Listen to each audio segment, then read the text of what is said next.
رونے کے لیے ترسے ہوئے. 17 رمضان گزر گئی, 18 رمضان آ گئی. روزہ اس بیٹی کے گھر افطار کیا جو لاڈلی تھی, جناب کلثوم صلوات اللہ علیہا. ان کے گھر علی کا آخری افطار. بیٹی نے باپ کی محبت میں دسترخوان بھرا ہوا تھا. علی کی آواز ہے, کلثوم تجھے خبر ہے تیرا بابا کبھی دسترخوان میں اتنی نعمتیں رکھ کے روزہ افطار نہیں کرتا. نمک, پانی, ایک روایت کھجور اور پانی. روزہ افطار ہوا. بہنیں اس بات کی گواہی دیں گی, بیٹیوں کی بڑی حسرت ہوتی ہے باپ ان کے گھر سے کھانا کھائے.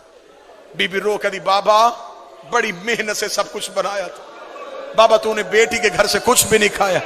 بابا ایک منت مان, میں نے بڑی محنت سے شربت بنایا ہے, بابا ایک گھونٹ شربت تو پی لے.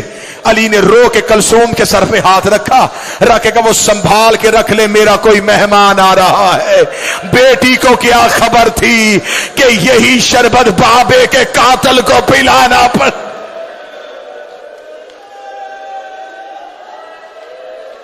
امیر المومنین مصلی عبادت پہ آ گئے.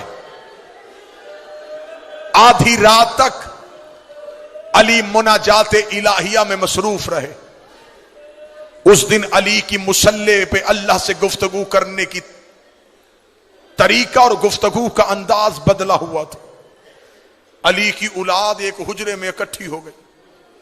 بی بی عالیہ رو کے کہتی ہے حسین میں نے خواب دیکھا ہے, کعبے کے غلاف کو آگ لگی ہوئی ہے. حسین رو کے کہتے میں نے خواب دیکھا ہے میری ماں کے سر سے چادر اتری ہوئی.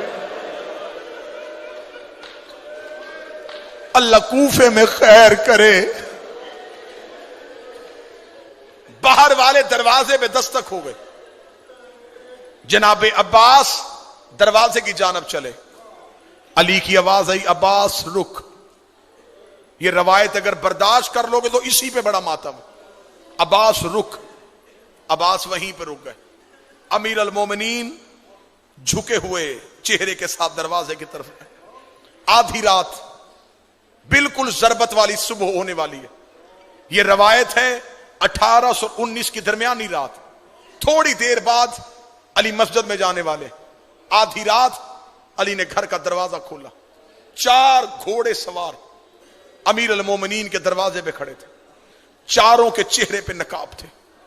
علی نے کہا من انتم, کون ہو تم؟ چاروں گھوڑوں سے اترے. علی کے پاؤں پہ ہاتھ رکھے.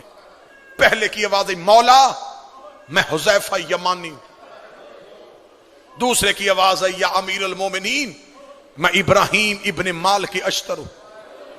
تیسرے کی آواز آئی وارث محمد میں اسود بن نباتہ ہوں. چوتھے کی آواز آئی اے ابو الحسن میں عبداللہ ابن عفیف ہوں.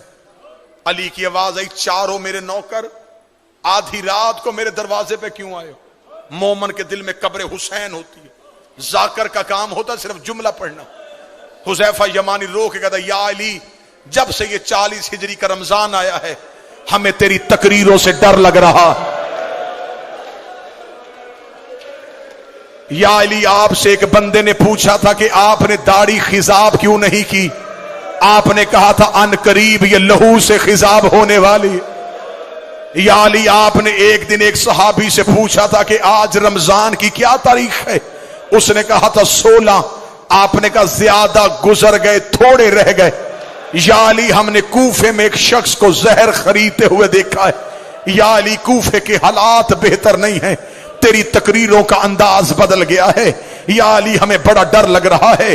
ہم چاروں نے مل کے قسمیں کھائی ہیں کہ ہم آپ کو تنہا نہیں چھوڑیں گے. آپ گھر ہوں گے ہم دروازے میں پہرا دیں گے, آپ مسجد میں جائیں گے ہم دروازے میں پہرا دیں گے. یا علی ہم آپ کو تنہا نہیں چھوڑیں گے. علی نے ہاتھ اٹھا کے کہا اللہ تمہیں جزائے خیر دے, تم نے اپنے وقت کے امام کا خیال رکھا, لیکن میں حکمن کہتا ہوں مجھے پہروں کی ضرورت نہیں. اگر پہرا دینا ہوتا میرا عباس جیسا بیٹا ہے, میرا حسن جیسا بیٹا ہے, جاؤ اپنے اپنے گھروں کو واپس چلے جاؤ۔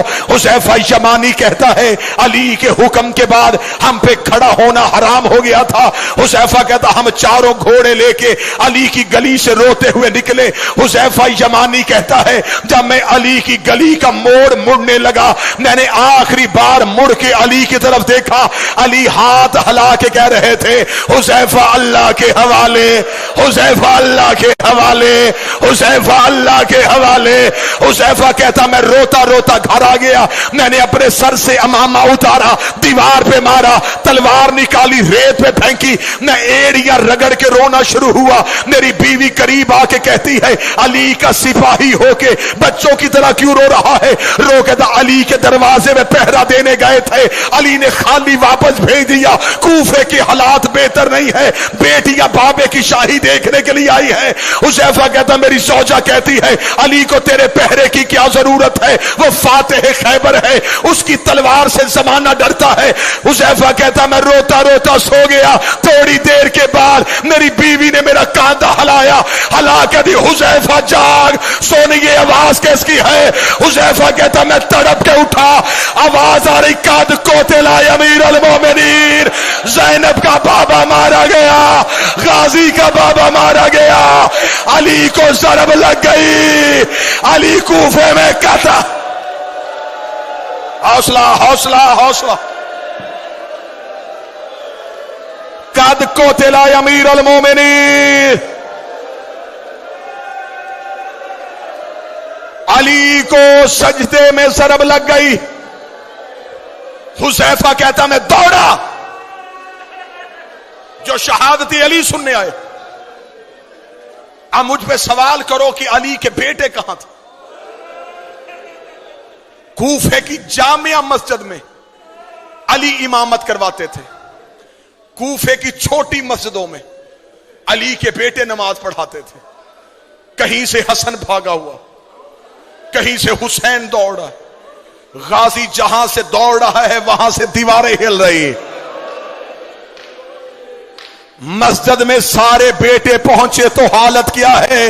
سید ایک لمحے کے لیے برداشت کرنا، علی کا سر ایسے کھلا تھا جیسے کاری کے ہاتھوں پہ قرآن کھلا ہے۔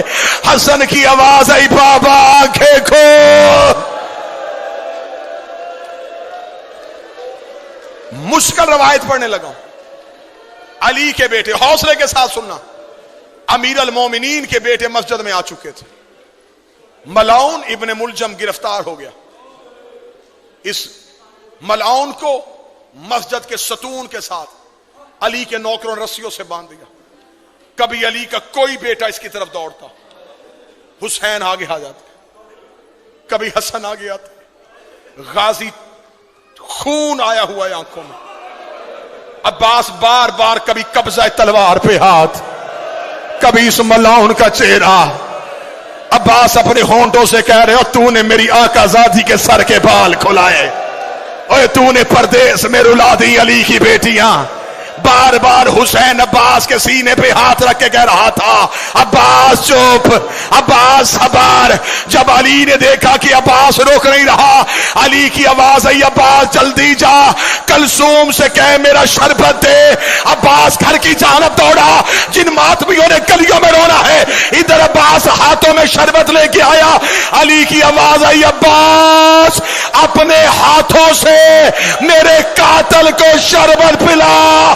عباس کا سر دیوار پہ لگا، روکے گا دعا کر تیرے غازی کو موت آ جائے۔